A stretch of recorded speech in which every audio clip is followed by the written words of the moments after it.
It's 2 o'clock. We're going to go ahead and get started. First of all, to the board, I wanted to thank everybody for being here. First of all, for attending this special meeting that the chair has called for this tremendous occasion that we have coming. But more importantly, to the board, thank you for what you're doing for the city, the county, volunteering your time, efforts. What you see today is going to be the fruits of your labor, and I just wanted to thank everybody for making the time to come out here. Also, some introductions, as we always start with some special guests. Obviously, Mayor John Whitmire, thank you for joining us here today. Much appreciate you being here. Thank you. It goes without saying that almost around 25 years ago, that what we're going to see here today started with the vision of then Senator Whitmire when he architected the sports authority that ultimately ended up building the NRG Stadium, Daikin, Toyota Center, and now we're looking at and we're about to see the next level of the Toyota Center that will take us. And now as mayor, that same vision continues. When he came in here, and frankly, when we had that change in leadership a little bit over a year ago, and what Ryan and I and the board were tasked to do is to make sure that we stuck with the vision, stuck with what the authority was ultimately created to do, was to make sure that our facilities were up to par and the best in the nation, if not in the entire world. And what we'll see today is part of that vision come to life. And so, Mayor, we want to thank you for your leadership. Thank you for everything that you've done and continue to do to support not only the authority, but what you've done for the city of Houston. So thank you for all of that. Appreciate it. Thank you. So with that, we'll go down to the agenda. I know we have some special guests, mentioned the mayor, but we'll also hear from Gretchen Shear in just a minute. I think no one signed up for public comments? Correct, no one signed up. All right, so with that, we'll get to our first agenda item, which is discussion and approval of certain projects at the Toyota Center and other matters related thereto. And so with that, I'm going to turn it over to Gretchen Shear, President of Business Operations with the Rockets. Gretchen, welcome. Hi, everyone.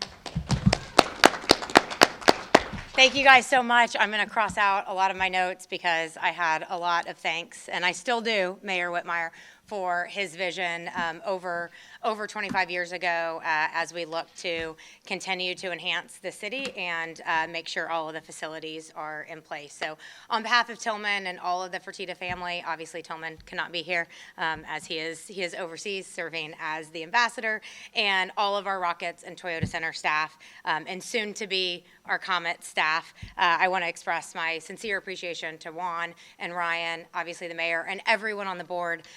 We know there was a recent board meeting that also happened to coincide with the NCAA and the Sweet 16. This is a huge announcement for our building, our facility, and the entire city of Houston.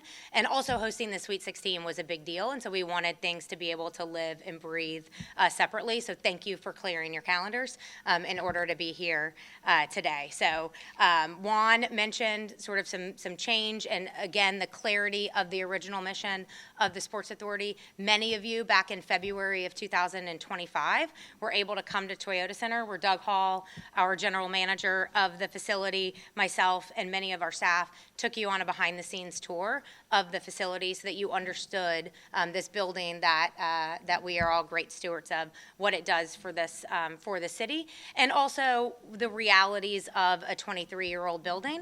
The Sports Authority had done an assessment. We had done an assessment.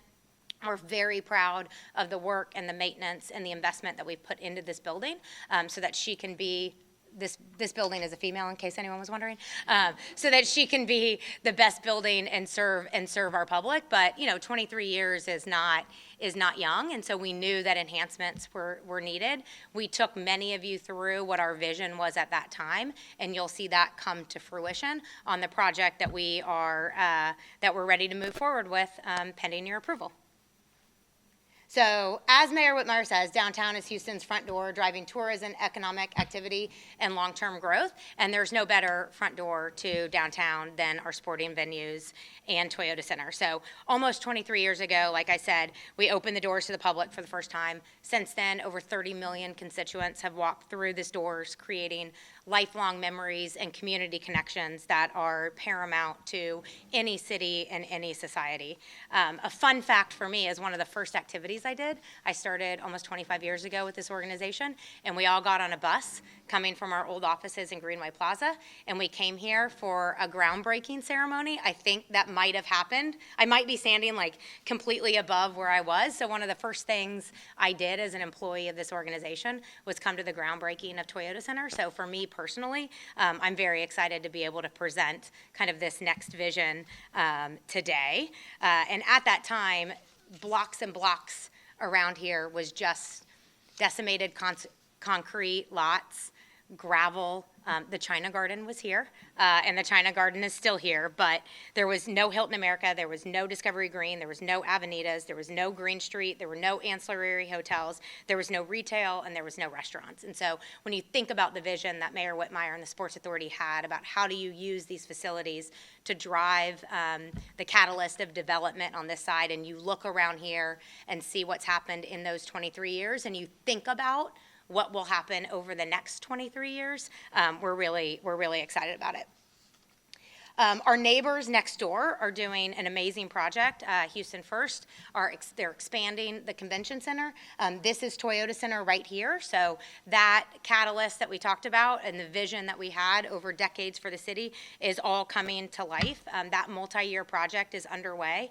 I do encourage everybody when you leave here to just drive around the block. No progress comes without a little pain. And so the work that we've done with the mayor's office, with Houston First, with Centerpoint, with the Sports Authority, with Downtown District to try to coordinate all of these improvements that are happening to try to make it as least disruptive as possible is really a testament to everyone working together. This project will be done by the Republican National Convention in 2028, where our city will be on the eyes of the world. And we are honored to take our building to the next step so that we will have a comprehensive experience by that time. So this is the future of Toyota Center. This is kind of the beauty shot of what we call our new front door to downtown. So as you can see in this image, the expanded main entrance maintains one of my favorite parts of this building, which is this iconic roof line with the beautiful Toyota Center logo with downtown on both sides. And so this extension maintains a strong, clean roof line. And you will also be able to see back here this is where the expansion of the convention center will go, and you will just see that connective tissue between the entire convention district. This is a closer look of the main entrance. So this is a stunning glass facade at the main LaBranch entrance. So this new cantilever is very important. It creates 3,100 square feet of shaded, covered exterior space serving all events in our building. So if you walk outside right now, you will see a beautiful pop-up white portable tent that helps us create shade and protection from the weather as people gather to wait for doors to open to enter this. This will now be integrated into the building. You will also notice a more secure perimeter and enhanced landscaping that's inclusive of incremental seating for guests that are coming before and after events to create that communal area downtown. And the expanded exterior space is just a vibrant, great connectivity all around the building that will extend to the backside where the convention center is.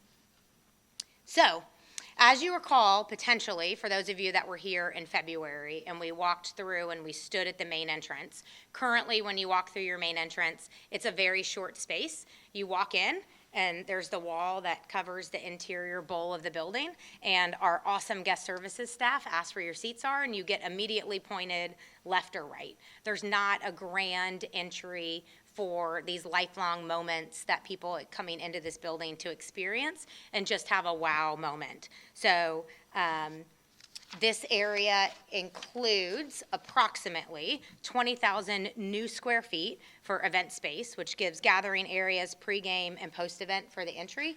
Those white columns right there are the current exterior of the building. So everything that you were viewing from this picture is new. It creates a weatherproof gathering space. So if we want to open doors early and have a secure perimeter, we're going to relocate restrooms so that when you walk in, you can see right now, instead of being greeted by a brick wall, you will be greeted by an opening into the arena. So whatever event's coming, the energy's flowing from the concourse into the arena and from the arena onto the concourse. And then for large events, such as huge conventions, the RNC will be here for a week. They will have breaks within there. We have no gathering space and no meeting spaces for them to be able to function outside of the arena bowl there. And this will encourage tons of activities before and after. Inside of this atrium will be an atrium bar. To the left, you can see doors that will go outside. So this space will be able to be accessed, not necessarily through the main entrance all the time, but also through a side entrance for private event space and hospitality. And it has the flexibility for larger events to flow into that grand atrium space for flexible group sizes. If you want to hold a board meeting there, I'm sure we can arrange it. This space is over the main entrance, so the doors to come into the building are below. This upper space adds 5,000 square feet of premium hospitality and meeting spaces that will overlook what we talked about, the front door of downtown. So it'll have sweeping views through the glass of our great city. It creates a flexible environment that can accommodate private events, group gatherings, and premium experiences. And you can utilize this space either private on its own or in conjunction with what's happening to the atrium below.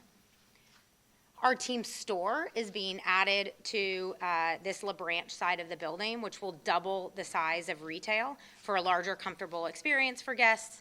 It gives us significantly more flexibility for third parties who are bringing in their own retail, whether that is a convention or the NCAA or concerts. Right now, we have to add that space inside of existing concourse space, and this new square footage gives us significantly more space and a much better experience for our guests. The south entry to our building comes off of Bell Street. It's the second most populous entrance to the building. And so we are recreating and renovating the entrance into the building, so that will help us weatherproof. So we're creating a second set of doors.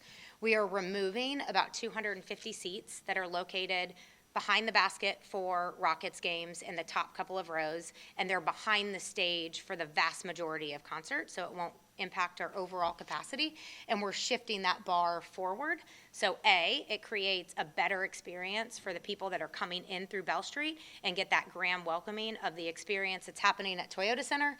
But then also, if you look through the other view, it gives a great experience for Rockets games for fans to engage upward and have that activity. That's a space that Toyota Center currently doesn't offer. So when you think about how the next generation of fans are engaging, they're engaging in a much more communal way, and a standing room or a general admission area doesn't exist in Toyota Center today, and this gives us the flexibility for that space. Our suite experience. Our suites are great. We have 2 levels of them. They're in good shape. We like how they're fit, but today's experience of what we've learned over hosting people for 23 years, they were a little congested, so we were able to raise the ceilings 18 inches in the lower suite, and we reconfigured where the service area was to make sure that guests are enjoying the front end of the view of the suite with a beautiful new modern design. This also creates flexibility for some of those larger events and conventions that come in that need individual meeting room spaces. This new design provides flexibility and digital displays for those to work.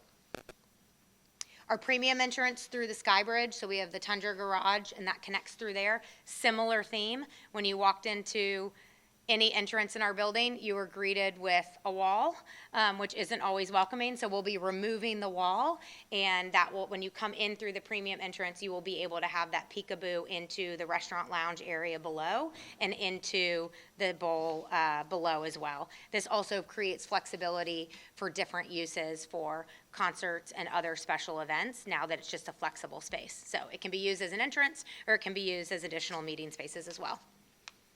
On the second level of the suite level, we will be removing 16 what we would call executive or traditional suites and repositioning those into 24 smaller boxes to meet the demands of today's business community, which often is to have a more flexible space. So this is conceptualized as a Summit Club with flexible theater box seating. It's about 6,300 square feet. There'll be multiple dining, lounge, and hospitality spaces in there, which will broaden our offering to better serve the community.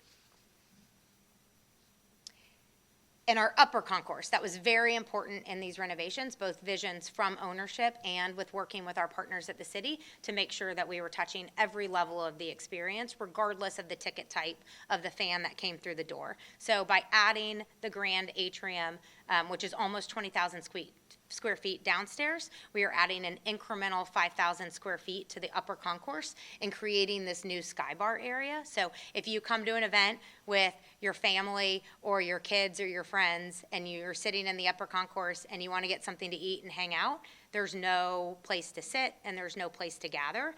It's great that you go to the Arena Bowl to watch the game or the event, but there's not that gathering space that's so important in entertainment today. So this square footage adds a team store, it adds a second food and beverage option, and it adds a gathering space for fans of all level into the building. And last but not least, no pretty pictures for the infrastructure work, but the most important part that we're doing in this renovation is, yes, all of these spaces are big and beautiful, and our PR team will send you the release that has the high res. So Randy, you can use the high res. You're more than welcome to take those pictures, but we will send you the high res ones as well. But this doesn't work if the infrastructure in the building isn't brought up to today's standards. So as part of this investment, we will have new and improved vertical transportations that in order to access all 5 levels of the arena. We're enhancing the cable and the broadcast infrastructure to support major television events like we talked about with the convention. Also, Rockets playoff games in the digital world was not contemplated 23 years ago, and the type of fibering and cabling that is needed today for these broadcasts is very different than it was when the arena was built. Additional technology and network improvements to meet those demands, an upgraded data system and high-capacity Wi-Fi is already underway. We're updating and modernizing our security systems with new command centers that will support integrated surveillance, credentialing, and access control systems.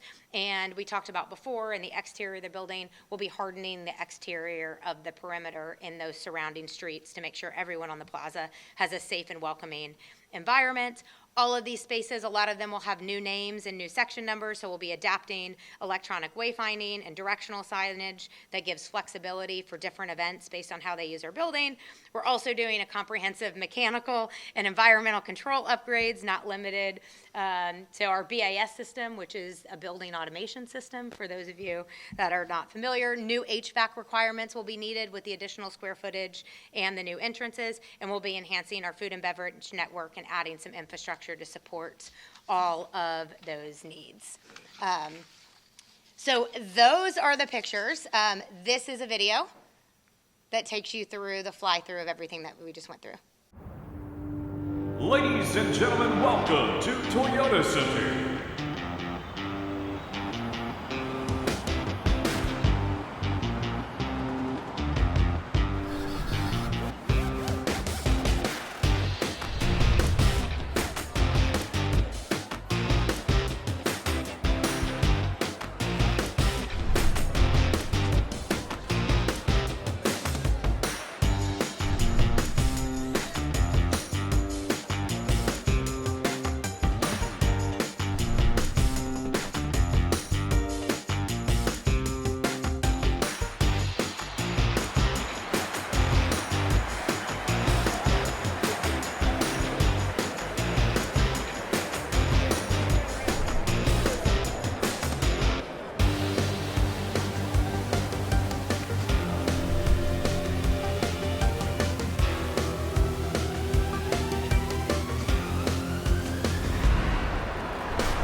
Okay, thank you. Before I turn it back over to Juan, obviously, this has been something that we've been working on. As you guys came, it's been over a year since I think we did the original tour at the facility. And recently, as you have read, the Tillman and the Fertitta family have reached an agreement to purchase the WNBA franchise with the intent, pending approval from the Board of Governors, which should happen pretty soon, to move that team to Houston to play in 2027. So I do not have pretty pictures yet. However, we will be making, in addition to this work that we've been doing, we'll be making, pending your approval, an additional investment in the facilities to create an independent training center here at Toyota Center for the WNBA team. So we will be renovating and reconstructing the practice court, which was built original to the building. We'll be renovating that for WNBA specific needs, including a weight room, coach's locker room, office staff or support staff. We'll be adding locker rooms, updating a visiting team locker room, and adding a locker room for the WNBA, as well as medical, lounge, and nutrition and storage space for them, as part of, that is being added to the original project that we were doing. So in case we weren't busy enough, we're going to add that as well. Gretchen, could you speak to sort of the purpose and information of the board, the timeline of what the expectation is, and also the cost, and how it will be funded? Yes. Timeline is, we have people geared and ready to go. So when you guys approve this, Doug will go upstairs and start working. Might take down a wall. But the timeline is in very short order. Pending approval, we will start on the interior work. So this April, we will start on that. The exterior work at the main entrance, so support beams, cranes, that will all start by July 1, pending when the NBA season ends. So we're hoping for a later start date than a sooner start date, but we're prepared for that. And that work will go from, let's say, July 1, 2026, all the way through the fall of 2027. A lot of the work being done before the NBA basketball season starts.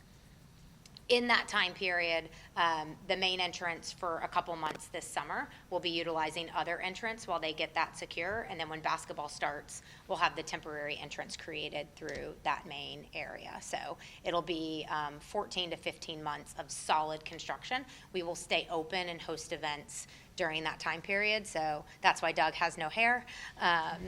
And then from a funding perspective, overall, including the WNBA, it's about a $180 million project.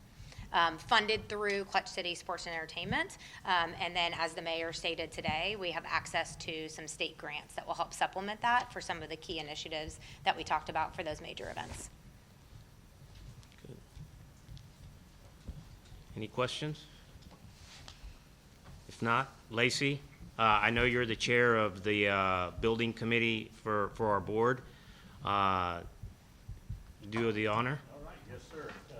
As somebody that got to work on these fabulous bones of this gorgeous facility, and I'd like to thank the Rockets for their enhancement of the building and really lifting up the fans and the community. I'd like to make a motion that we approve this project. We have a motion. Do we have a second? We have plenty of seconds. Any further discussion? Hearing none, all those in favor say aye. Aye. Any opposed? The motion unanimously passes. Congratulations, Gretchen and Rocket. Thank you all. I also want to thank obviously the Fertitta family and Gretchen, Doug for all the work on this, and the Rockets for major improvement. I know Ryan, our CEO, we hear a lot about FIFA today, and we have this major event coming, but I want the public to know that Ryan, his team, the board are also working to make sure that we fulfill our mission, to make sure our facilities are where they need to be. And as I mentioned at the beginning of our board meeting, second to none in the entire nation, if not the world. So again, Mayor, welcome any comments if you like. I would say you have 3 minutes, but you have as much time as you want. I'll be brief and to the point. The project speaks for itself. Thank you for the governance. You're an outstanding chair, and I don't regret one day for the appointments that have been made to serve on this board. I think this is an outstanding example of public-private partnership, so we can applaud that model. And certainly the collaboration of all levels of government. Our friends from the county are our partners, the state's furnishing resources, and I think if you consider Ambassador Fertitta's role, we can say the federal government is involved as well. So Houston's a strong city, and it's getting stronger every day, evidence about what we're witnessing today. So I'm just excited to play a small role. Well, thanks, Mayor. Thank you for being here. With that, Ryan, any comments? Just excited about this project, Gretchen, excited to help with this in any way we can, of course, and everybody knows that Houston is a world-class destination for sports and events. This project proves that. We're going to be the leader, to your point, Juan, in sports and entertainment globally for the venues that Houston has, for the teams and the partnerships that Houston has between the city, the county, and certainly our venues here. So thank you for all that you all do as well. Very excited about it. Thank you. If I could say one final thing before we go, you know, the pictures are fantastic. The image is great. When this comes to life in 14 to 15 months, it is going to be transformational for the city and all of the constituents that use our building. But it's going to be a lot of work, and it's going to be a lot of work for this group sitting right here, which is our many of the people that are working for Toyota Center and the Rocket. So hosting, you know, 140 plus ticketed events during a year is a lot of work. Launching a WNBA team in less than 365 days is a lot of work. And transforming your building in 14 to 15 months is a lot of work. And doing all of those things at the same time is going to be a big lift on this group. And I know that they can handle it, and we wouldn't be doing it if we didn't think that we would do it in a first-class, world-class manner. But they got a lot of work ahead. So if you see them on the streets, buy them lunch. It'd be nice, or tell me to buy them lunch. But thank you all very much, and we're ready to get started. Thank you. So again, thanks to the board again for making the time to attend this special meeting. With that, I'll take a motion to adjourn. Move second. All those in favor say aye. Aye. Thank you all for coming.